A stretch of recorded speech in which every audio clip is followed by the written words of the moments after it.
जब किसी जीव पर भगवान की कृपा होती है, पुण्य से संत महापुरुषों का तो मिलन नहीं होता। पुण्य में इतनी ताकत ही नहीं है।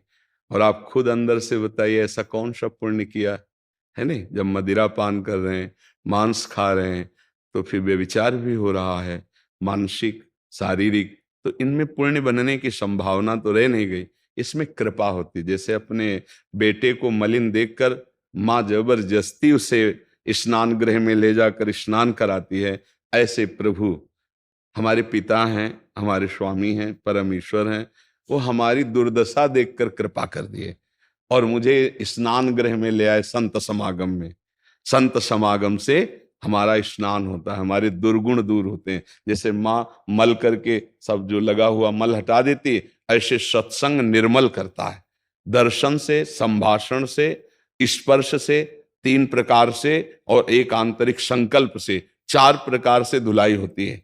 संत का संकल्प हो जाना, दर्शन हो जाना, दरस परस अगनास बास निज संग करो दिन, 3 मुख हरिजस सुनत श्रवण मानो न तृपित छिन। दरस जैसे दर्शन हुआ, परिवर्तन। परस उनकी चरण रज छू ली या किसी तरह उनका स्पर्श हो गया। और संकल्प, आपकी दशा देख करके हृदय में भाव बना, भगवान इन पर कृपा करें, इनको सद्बुद्धि प्राप्त हो। और प्रवचन, उनके वचन, कान में वचन गए, एकदम मन में आया कि अब लो नशानी अब ना नशयो, बहुत पाप किया, अब नहीं करूंगा, अब तो सही ढंग से चल। ये धुलाई शुरू हो जाती है। ये कृपा से होती है। जहां कहीं हमने पाया तो कृपा शब्द पाया कि अब मुझ भाव भरोस हनुमंता, बिनु हरि कृपा मिले नहीं संत। और जब द्रवहि दीन दयालु राघो, तो साधु संगति पाइए।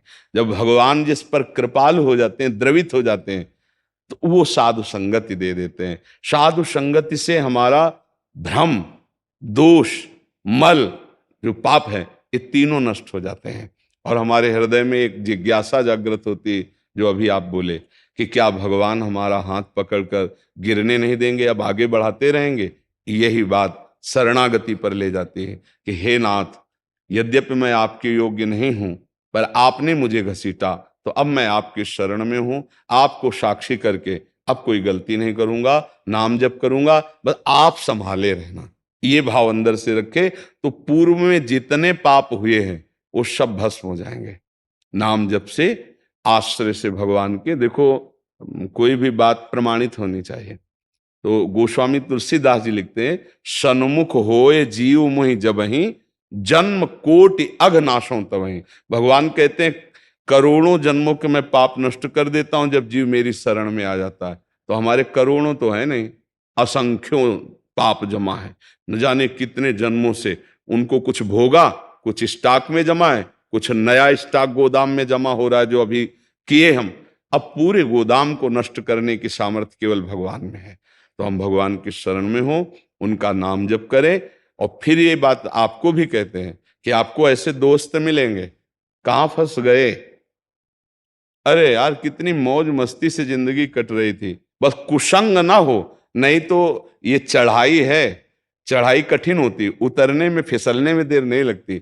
ऐसे लोगों का संग न करे। उस समय कट्टरता अपने हृदय में धारण करे कि भाई अब चाहे मर जाऊं पर शराब नहीं पीऊंगा, मांस नहीं खाऊंगा, अब कुछ भी हो जाए। अब जिसे हम पाप जानते हैं वो नहीं करेंगे, चाहे तुम सब छोड़ दो हमें। तो सब छोड़ देंगे तो भगवान पकड़ लेंगे। और अगर किसी को कि यार इनकी दोस्ती न छूटे, तो फिर भगवान से हाथ नहीं मिला पाओगे। भगवान के लिए सर्वस्व का त्याग, तो भगवान आपके हर समय साथ हैं। और वो साथ हैं तो फिर बाजी जीत गए। नहीं, भगवान हमारे साथ है तो फिर जितने ऋषि मुनि महात्मा गुरुजन, सबका आशीर्वाद हमारे साथ है। ये बात ध्यान रखो। जा पर कृपा राम की होई, ता पर कृपा करे सब कोई। गलत मार्ग के लिए तो तेरी दोस्ती आग लगे, तेरी दोस्ती में कभी नहीं, उठ के चल दे। तो भगवान देख रहे हैं ना, तुमने भगवान के लिए किया, तो तुम्हारे दोस्त भगवान बन जाएंगे। पर है ये कठिन, क्योंकि मन भी उन्हीं का साथ देने के लिए तैयार है। कितने ऐसे हैं भाई लोग जिन्होंने सत्संग सुन करके सतमार्ग को ग्रहण किया है। पर ये बस ध्यान रखे कि सतमार्ग में चलने पर आपके सामने जब विपत्ति आएगी तो उन लोगों का मुंह खुल जाएगा। अभी 3-4 दिन पहले एक सत्संगी आए थे, तो उनका एक ही लड़का था, 6 वर्ष का, पधार गया। और लोग उनसे कहे, देखा भक्ति का फल। अब वो क्या जाने कि वो 6 वर्ष के लिए ही आया है, भक्ति करो या ना करो। एक श्वास एक्स्ट्रा नहीं हो सकती किसी भी जीव की।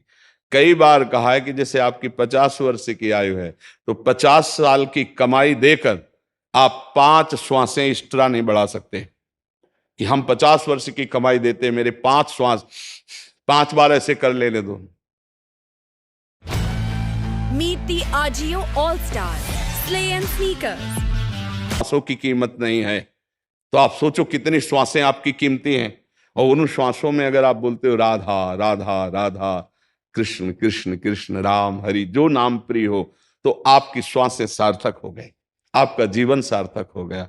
आपका जब शरीर छूटेगा तो आपके रजिस्टर में देखा जाएगा, तो माना गया इतने वर्ष ये पाप किया, इतने वर्ष से, लेकिन इसने इतनी बार नाम लिया गुरु का, इष्ट का। अब एक नाम की कीमत पूरा त्रिभुवन नहीं है। जैसे बोला कृष्ण, राम, वाहेगुरु, जो ओंकार, जो भी नाम गुरुदेव ने दिया है, उस नाम के बराबर त्रिभुवन नहीं, क्योंकि मायाकृत है और वो सच्चिदानंद नाम है। तो आप जीत जाएंगे, पूरा रजिस्टर आपका काट दिया जाएगा कि इस नाम के बराबर ये सब नहीं। तो सारे पाप नष्ट कर दिए जाएंगे और आपका कल्याण हो जाएगा, आपका मंगल हो जाएगा। तो हमें लगता है कि थोड़ा कट्टर रहिए। कट्टर का मतलब होता है दृढ़ निष्ठा, कि आप चाहे प्राण चले जाएं, हम पिएंगे नहीं, हम ऐसा। क्योंकि आप नहीं पीना चाहते, पर जिस समय सामने आपके दोस्त होंगे और गिलास में डालेंगे और वो सामने दिखाई देगी, तो पूर्वाभ्यास जो पीने का है वो आपको प्रेरित करेगा। तो इसलिए उससे बच जाओगे तो पीछे का सब माफ हो जाएगा। माफ तब होता है जब आज तक किया अब नहीं करूंगा, पक्का माफ हो जाएगा, पक्का क्षमा हो जाएगा हमारे प्रभु की तरफ से। आज कहा आज नहीं करूंगा और 10 दिन बाद फिर किए तो प्लस हो जाएगा, फिर वो भस्म नहीं होगा, फिर प्लस हो जाएगा। क्योंकि तुम अपनी जगह स्थित नहीं रहे, स्थित रहने में ही वो पूर्व का सारा पाप नष्ट हो जाता है। इसलिए सावधान रहना और नाम जप करना। बड़ी कृपा है कि हमें अवसर दिया जा रहा है भजन का, नहीं तो माया ऐसे प्रपंच में फंसाए कि भजन का अवसर ही नहीं, पूरा जीवन नष्ट हो जाता है। आप देखो ना क्या प्राप्त हुआ इस अभी तक, वही मन है, सच्ची ईमानदारी से देखो, वही चाहते हैं। अगर मन के अनुसार चलो तो जैसा नौजवानी अवस्था में तुम्हारे मन में था वैसा आ जाए, वैसे ही आ जाए। अब इसको मारो, मारने का मतलब इसकी जो तरंगे उठ रही हैं उनको सहो, उसके अनुसार ना चलो, तो यही मन तुम्हें भगवान से मिला देगा। और अगर उसके अनुसार चल गए तो यही मन तुम्हें दुर्गति में फंसा देगा। इसी मनई के कहने से तो जेल में सब भर्ती है, जो जितने जेल में है इसी मन के कहने से तो है। मन को बर्दाश्त नहीं, वो मार दिया। मन को अच्छा लगा तो इधर उधर चेष्टाएं कर दी, जेल में है। इसी मन के कारण तो हमारी दुर्गति है, इसी मन के कारण तो हम नाना प्रकार के रोगों से ग्रसित हो गए, क्योंकि इसने ऐसे पाप करवा दिए। अब इस मन को सुधार करना है। मन की जो बात सही हो वो माननी है और जो गलत है वो नहीं माननी है। और ये सामर्थ्य ना मानने की नाम जप से आएगी, दूसरा कोई उपाय नहीं। अगर नाम जप नहीं तो केवल बातों से मन रुकने वाला नहीं, जब नाम जप होगा तब आप रोक लेंगे। नहीं, अब वो कह रहा है कि नहीं इसमें बड़ा सुख मिलेगा, राधा राधा राधा राधा, नाम जब चल रहा है वो तुम्हें गिरा नहीं पाएगा, अगर नाम छूट गया तो गिरा देगा। बस इसकी पहचान करनी है कि ये गलत प्रेरणा दे रहा है या सही। सही प्रेरणा में सपोर्ट, गलत प्रेरणा में विरोध नहीं करना। नहीं करना मुझे, अय मन तुमने जो आज तक काम मैंने किया अब नहीं करूं।